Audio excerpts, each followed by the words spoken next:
Hi, I'm Rachel, and this is my October 2022 book haul. I am filming and posting this on Halloween, so happy Halloween to all of you celebrating. Though if you think this is a preamble to say that this is going to be a spooky reads TBR or something like that, unfortunately, I have to share that that's not the type of reader I really am. So hopefully I didn't disappoint anyone.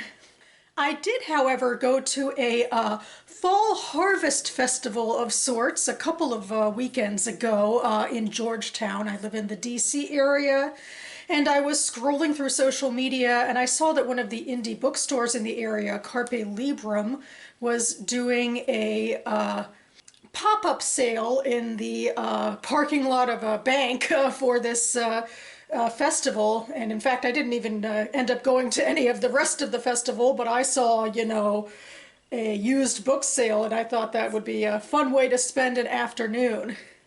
And also, this particular bookstore donates proceeds to a literacy program, so extra props there. So I'll link to them down below and also share some footage of a fun bookish afternoon.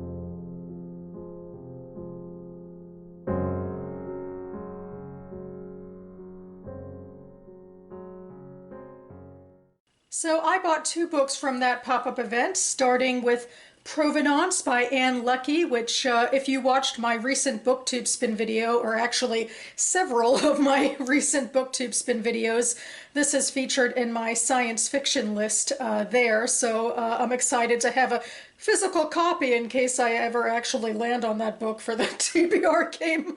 Sooner or later, I hope to be getting to this. This is spacefaring science fiction. I think it's a standalone book in comparison to, I think, a series that takes place in this same universe, but I figured I would start slow.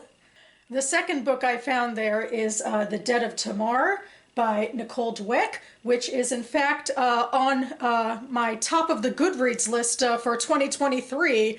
I make this annual resolution to read the books that are at the top of my Goodreads TBR every year, so I was going to have to read this book anyway, so I'm excited to have a copy, and I will read from the flap to say what it's about. In 2002, 32-year-old Salim Osman, the last descendant of the Ottoman Sultan Suleiman the Magnificent, flees Istanbul for New York. In a twist of fate, he meets Hannah, the daughter of a Holocaust survivor and an artist striving to understand the father she barely knows. Unaware that the connection they share goes back centuries, the two feel an immediate pull to one another. But as their story intertwines with that of their ancestors, the heroic but ultimately tragic decision that bound the two families centuries ago ripples into the future, threatening to tear Hannah and Salim apart. From a 16th century harem to a seaside village in the Holy Land, from Nazi-occupied Paris to modern-day Manhattan, Nicole Dweck weaves a spellbinding tapestry of love, history, and fate that will enchant readers from the very first page. So yeah, I'm cautiously optimistic. I mean, it's a really ambitious project and not that long of a novel given this heft, so it seems like a lot of different time periods that she would have to pack in, so hopefully, it'll all be done well, and like these two characters could, hold things together, and I'm looking forward to giving it a go next year. This next book is at the top of my Goodreads TBR currently. It's on my resolution list. In fact, I want to read it next month. This is Shelter Us by Laura Nicole Diamond. So expect me to be holding up this book and talking about it in November. In fact, in November, it's NaNoWriMo, National Novel Writing Month. And so I don't do am reading videos, but I do talk about my reading in my nano vlogs. So yeah, I will hopefully be reading and enjoying this very, very soon. And maybe I'll read from the back of this one as well. The summary is pretty short and sweet. So anyway, we start with a bit of a teaser. Sometimes it is the people we set out to save who save us. Lawyer turned stay-at-home mom, Sarah Shaw, struggles daily to keep it together for her 2 young sons and law professor husband. Since the death of their infant daughter, her husband has been buried in his career, and Sarah's friendships have withered as she remained lost in a private world of grief. Then, one day, driving in Los Angeles, Sarah's heart catches at the sight of a young homeless mother and baby, and saving them becomes her private obsessive mission. When tragedy threatens them, Sarah discovers she is capable of deceptions and transgressions she never imagined. And the final book I have to talk about in this book haul is this one. This is called Wasteland, Stories of the Apocalypse, which feature short stories by several prominent science fiction and fantasy writers. On the cover here we have Octavia Butler, Orson Scott Card, Jonathan Lethem, George R. R. Martin, Stephen King, and Gene Wolfe, and many others. So the reason I gravitated toward this book is that I actually wrote a post-apocalyptic short story, and I talked about it in my recent writing quarterly wrap-up video, that I was facing sort of a plot problem conundrum and wasn't sure how to research my way out of that, or or into something better.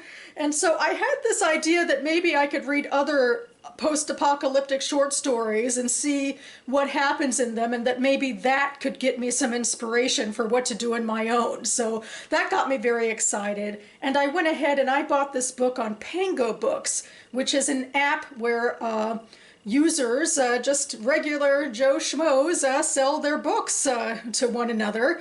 And I, in fact, have my own Pango page where I've listed a bunch of books that I've read and now want to get rid of. And in fact, last month I was able to make a sale, which is rather exciting. I wasn't necessarily expecting that, because I feel like my taste isn't necessarily all that popular. But I will link to my Pango page down below in case you're interested in checking it out. And if Lisa, who was my buyer, found me through BookTube, thanks so much, Lisa, for your purchase. But anyway, yeah, I was excited to, come up with this idea for research and to find the book through a seller on Pango Books. So we'll see how it goes. So yeah, that about covers it for me now. I will leave Goodreads links for all 4 of these books listed down below. And with that, I guess I am officially wrapping up October on BookTube. There's not much further I can go here, but expect me back on this channel in the next couple of days for my Victober wrap-up. And as I mentioned, November is NaNoWriMo month, and my videoing habits are changing slightly. I'm doing fewer videos in November than usual and centering a lot on these weekly vlogs. But I am also hoping to do weekly non-nano videos as well, so stay tuned and I'll keep you in the loop for what's coming up. And in the meantime, thanks so much for watching, everyone, and I'll see you next time.